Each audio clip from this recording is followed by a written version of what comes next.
As to the question regarding the Nigerian Navy and is it the chief executive of Tantita, you see, I'm almost laughing because it's laughable. It's laughable. But what I want to say about this sort of situation is, look, we seek cooperation, not conflict. That's what we want. That is what our people want. That is what Nigeria wants. We want to increase the crude oil production of our nation to help our nation.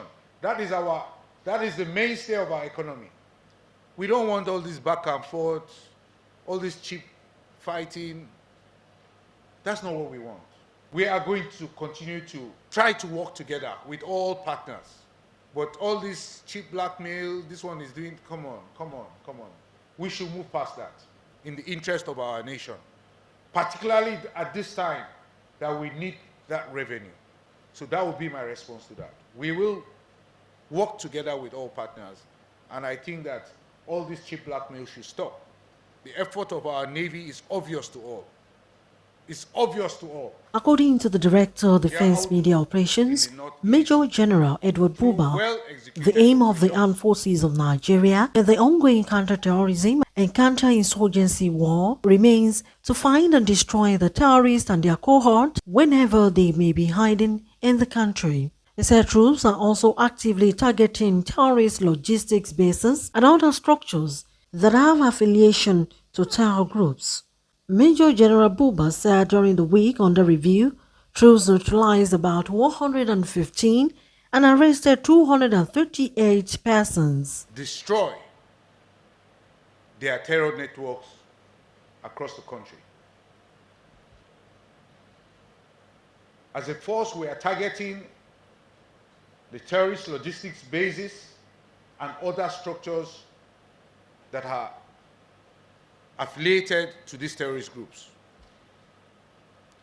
And during the week, under review, troops neutralized 115 terrorists, thereby decimating their fighting capabilities. We also arrested 238 of them. We arrested 51 perpetrators of crude oil theft during the week, even as we rescued 138 kidnapped hostages as a result of our operations during the week.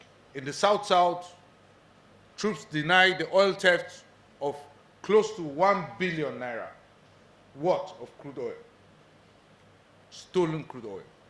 Furthermore, troops recovered 145 assorted weapons and over 3,800 assorted ammunition in the course of our operations during the week. Serious effort has been in place at dismantling the military capabilities as well as destroying the terror networks of terrorist groups. In the Northeast, through well-executed operations, which was intelligence-led, and in this kind of warfare that we are engaged in, our operations are intelligence-based. That is the only way we can really succeed in decimating the terrorists. Even as we conduct these operations, there is no doubt that we record casualties. Recently, in the Northeast, 5 of our personnel were killed around Kareto. Accordingly, the Air Force has been striking the terrorist enclaves with airstrikes. Troops have also exerted significant military power on areas in which the terrorists are hibernating. Olayemi Eson, First TV.